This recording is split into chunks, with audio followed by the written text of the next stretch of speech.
Di Samudra Hindia, sebelah tenggara benua Afrika, dipisahkan oleh Selat Mozambik. Disinilah tempat di mana pulau besar seluas lebih dari 500.000 km persegi berada, menjadikannya pulau terbesar keempat di dunia. Pulau yang dihiasi ekosistem hutan, sabana, stepa, sungai, danau, lahan basah, hutan bakau, lahan kering, hingga terumbu karang. Meskipun saling berdekatan dengan benua Afrika, tetapi alam di sini sangat berbeda. Akibat terisolasi selama jutaan tahun, membuat pulau ini memiliki jalur evolusinya sendiri, menjadi rumah bagi kehidupan yang berkembang secara unik, menyimpan berbagai spesies endemik. Mereka yang tidak dapat ditemui di tempat lain. Selamat datang di Madagaskar.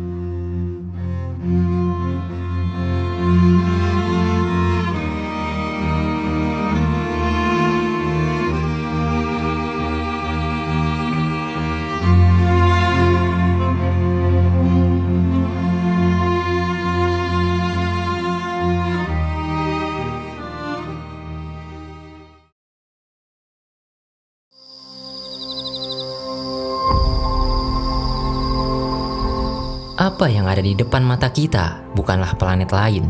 Pohon-pohon yang menjulang tinggi ini dikenal sebagai pohon baobab, pohon yang menjadi ikon Madagaskar. Bentuknya memang unik. Batangnya seperti botol, ditutupi dengan kulit yang halus, berwarna abu-abu kemerahan, dan cabang-cabang serta daunnya yang hanya ada di ujung atas, ibarat mahkota. Dari 8 spesies baobab di dunia, 6 diantaranya hanya ditemukan di Madagaskar, termasuk baobab raksasa yang unik ini. Tingginya mencapai 25 hingga 30 meter, menjadi salah satu dari deretan tumbuhan terbesar di dunia. Pohon kehidupan, itulah julukannya, sebab pohon-pohon ini memberikan banyak manfaat.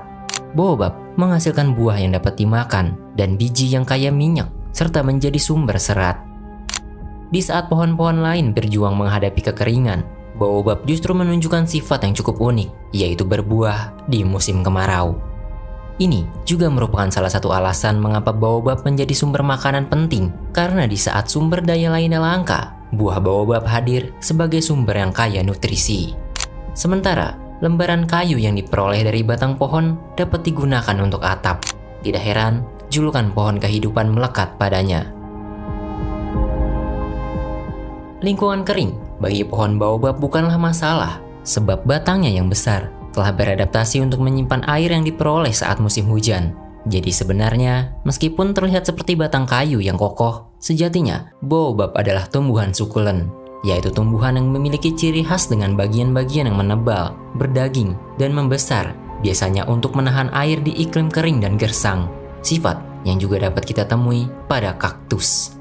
Selain merupakan tumbuhan sukulen, kulit batang yang berkilau dapat memantulkan cahaya panas dan menjaga kandungan air di dalamnya. Baobab telah berdiri sebagai legenda. Banyak versi cerita masyarakat tentang pohon ini. Salah satunya adalah sebutan pohon terbalik, yang apabila melihat bentuknya, tidak heran jika dianggap demikian. Sama seperti halnya legenda, baobab merupakan tumbuhan yang mampu hidup selama ribuan tahun.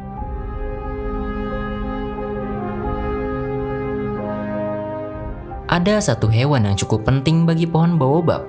Hewan ini berperan membantu penyerbukan bunga baobab yang mekar pada malam hari. Bisa dibilang, mereka adalah hewan paling ikonik dari Madagaskar. Siapa lagi kalau bukan lemur.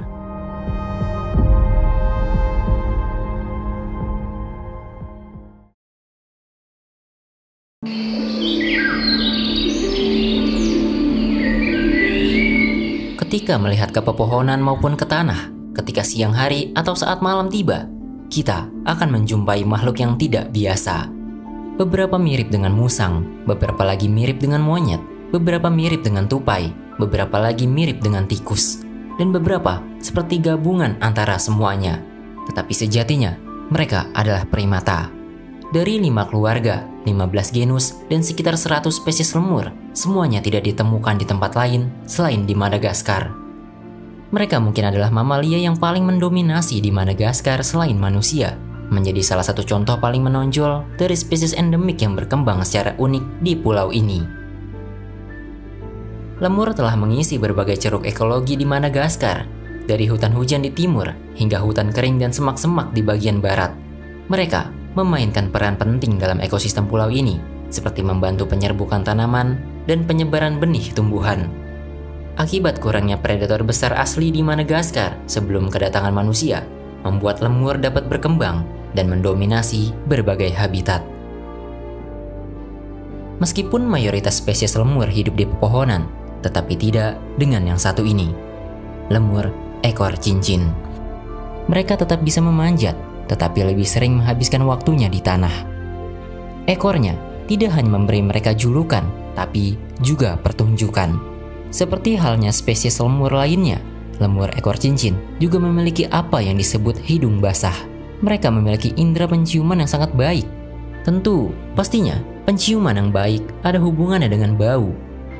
Lemur jantan mengoleskan feromon dari kelenjar bau di pergelangan tangan atau dada ke ekornya untuk melakukan apa yang disebut perang bau. Dalam konteks sosial, terutama di antara jantan, perang bau sering terjadi selama musim kawin. Lemur jantan akan bersaing dengan mengibaskan ekor yang telah diolesi feromon untuk menunjukkan kekuatan dan dominasi di hadapan jantan lain, atau untuk menarik perhatian betina. Semakin kuat baunya, semakin besar peluang untuk mengintimidasi lawan. Tapi, sekeras apapun jantan saling bersaing, tetap saja dalam kelompok lemur, betinalah yang menjadi alfa. Betina memegang kendali sosial dan mendominasi dalam berbagai aspek kehidupan kelompok.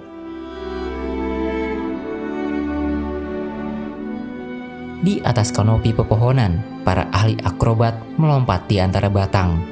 Mereka unik karena kemampuan tungkai belakang atau umumnya disebut kaki. Ini adalah sifaka, hewan arboreal yang memiliki kaki panjang dan kuat yang memungkinkannya untuk berpegangan dan melompat di antara batang dan dahan.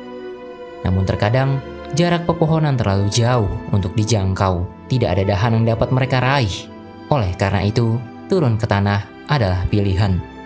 Tidak seperti lemur pada umumnya, bahkan hingga di atas tanah, mereka tetap melompat.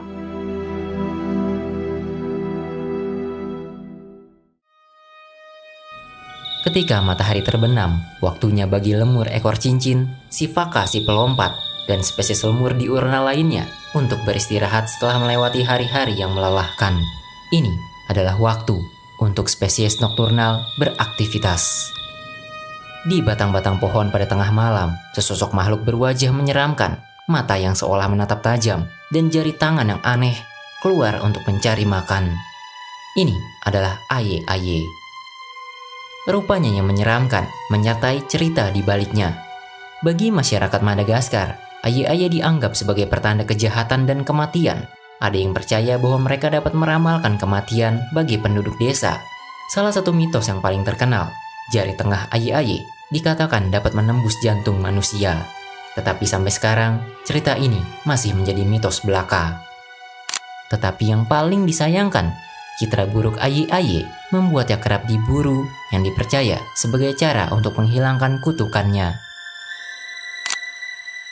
Dari seantero dunia yang luas, spesies aye-aye hanya ada satu di dunia dan hanya ada di Madagaskar. Meskipun nampak menyeramkan, tapi aye-aye hanyalah pemakan biji-bijian, madu, dan larva serangga yang mereka temukan dengan mengetuk kulit kayu dan mendengarkan dengan telinga mereka yang besar. Getaran yang dihasilkan dapat menandakan adanya ruangan tempat larva tinggal, yang kemudian mereka menggunakan jari tengahnya yang sangat aneh untuk meraih makanan di dalamnya. Dari dunia primata, aye-aye menjadi satu-satunya pemilik gigi seri yang terus tumbuh seperti hewan pengerat yang dapat digunakan untuk menggerogoti kayu.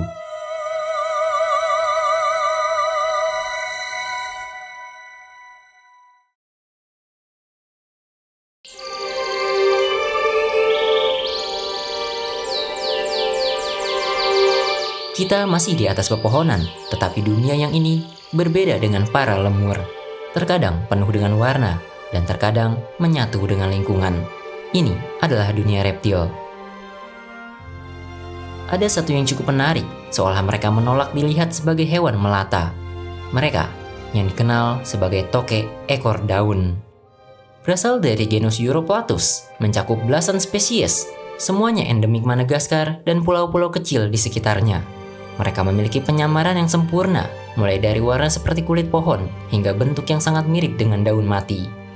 Uroplatus fantasticus misalnya, sang toke ekor daun setan atau satanic leaf-tailed gecko, memiliki nama yang begitu seram. Entah bagaimana mereka dinamai demikian. Namun yang jelas, mereka memiliki rupa yang mirip daun mati, lengkap dengan ujung-ujung yang tampak robek oleh waktu. Di sisi lain, Uroplatus cichore memiliki tubuh yang dipenuhi dengan pola-pola seperti lumut, memungkinkan yang menempel pada batang pohon yang berlumut tanpa terdeteksi, membuatnya dijuluki toke ekor daun berlumut. Namun penyamaran hanyalah salah satu dari bagian kisah mereka. Meskipun tampak bergerak lambat, tetapi mereka adalah predator. Saat malam tiba dan kabut turun perlahan di hutan Madagaskar, mereka keluar dari tempat persembunyiannya. Mata besar mereka bersinar dalam kegelapan, mencari serangga sebagai santapan. Meskipun ketika siang hari mereka tampak pasif dan hanya menyamarkan diri dengan lingkungan, namun ketika malam tiba, toke ekor daun telah berganti peran menjadi pemangsa.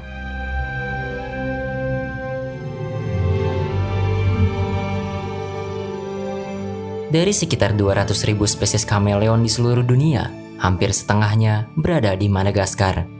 Di antaranya merupakan salah satu reptil terkecil di dunia, diberi julukan Nano Chameleon. Tidak heran karena panjang tubuh jantannya hanya sekitar 22 mm dan sudah termasuk ekor. Kameleon memiliki satu keahlian spesial. Mereka yang dikenal karena kemampuan mengubah warna kulitnya. Semua ini dapat terjadi karena adanya sel dan kristal khusus di kulit mereka. Pada umumnya, kemampuan ini dianggap sebagai cara kameleon untuk menyamarkan diri dengan lingkungan dan menghindari predator. Tapi tampaknya, penjelasannya tidak sesederhana itu. Sebab terkadang, warna-warna itu malah membuat mereka semakin mencolok. Warna-warna kameleon tidak hanya memikat kita, tetapi juga menarik perhatian betina dari spesiesnya. Para peneliti menemukan bahwa kameleon mengubah warna untuk memikat pasangan. Selain itu, penelitian lain menemukan bahwa perubahan warna juga berfungsi sebagai sinyal agresi, terutama pada sesama jantan. Kameleon menunjukkan warna lebih cerah saat menunjukkan agresi terhadap jantan lain, dan warna yang lebih gelap saat menyatakan menyerah. Sebagai hewan ektotermik, kameleon juga mengubah warna untuk mengatur suhu tubuhnya. Saat dingin, mereka menjadi lebih gelap untuk menyerap panas, dan saat panas, mereka berwarna lebih cerah untuk memantulkan panas. Selain alasan-alasan tersebut, kameleon juga nampaknya mengubah warna hanya karena suasana hatinya.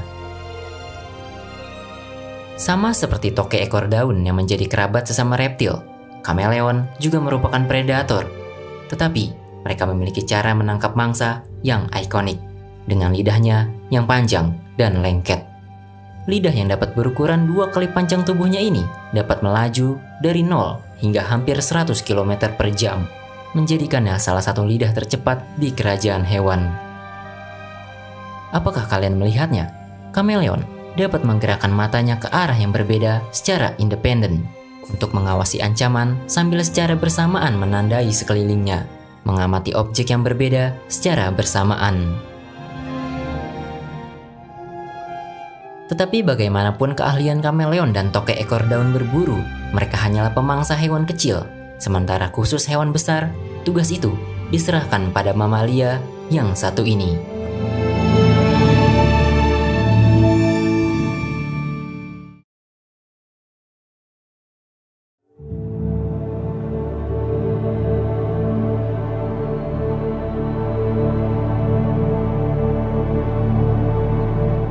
Mereka bukanlah satu-satunya mamalia karnivora endemik Madagaskar, tetapi yang pasti, mereka adalah yang terbesar. Spesies mamalia yang dikenal dengan fossa. Meskipun ukurannya hanya sedikit lebih besar dari musang, namun mereka adalah predator puncak di habitatnya. Sekilas, mungkin kita akan melihat perpaduan antara kucing dan musang, tetapi fossa bukanlah bagian dari keduanya. Fossa termasuk dalam keluarga tersendiri bernama Eupleridae yang merupakan kumpulan karnivora unik dan hanya ditemukan di Pulau Madagaskar. Tapi jangan heran, bahkan para peneliti pun awalnya sempat kebingungan sebaiknya di mana fossa ditempatkan dalam taksonomi. Mereka memiliki kemampuan fisik yang luar biasa, cakar yang dapat ditarik seperti kucing, yang memudahkan mereka memanjat pohon dengan cekatan serta pergelangan kaki yang sangat fleksibel, memungkinkannya memanjat naik dan turun dari pohon dengan kepala terlebih dahulu, serta mendukung kemampuan melompat dari satu pohon ke pohon lainnya. Ekor yang hampir sama panjangnya dengan tubuhnya berfungsi sebagai penyeimbang saat bergerak di antara cabang-cabang pohon yang tinggi. Namun fossa tidak hanya hebat dalam memanjat, mereka juga ahli ketika berburu di tanah. Mereka juga dapat aktif di malam maupun siang hari, menjadikan fossa sebagai predator yang sangat sempurna. Bahkan pendengaran, penciuman, dan penglihatan mereka juga sangat baik. Dengan segala kemampuan dan ukuran tubuhnya, fossa menjadi salah satu dari sedikit predator alami bagi primata ikonik Madagaskar, yaitu lemur. Kehadiran mereka di puncak rantai makanan membantu menjaga keseimbangan ekosistem, mengontrol populasi mangsa, dan memastikan keberlangsungan dinamika siklus rantai makanan.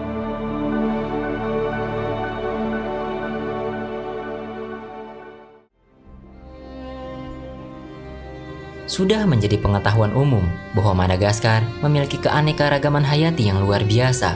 Namun percayalah, apa yang kita saksikan sekarang hanyalah sisa dari keanekaragaman yang jauh lebih besar pada masa lalu.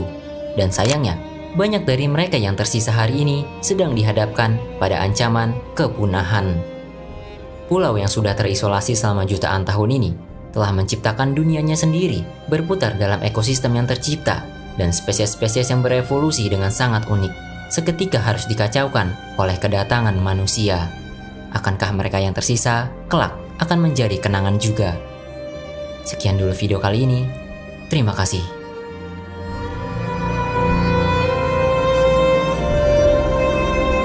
Jika kalian ingin mendukung keberlangsungan channel ini, berikan dukungan dengan berdonasi lewat Saweria, scan QR berikut, atau klik link di deskripsi.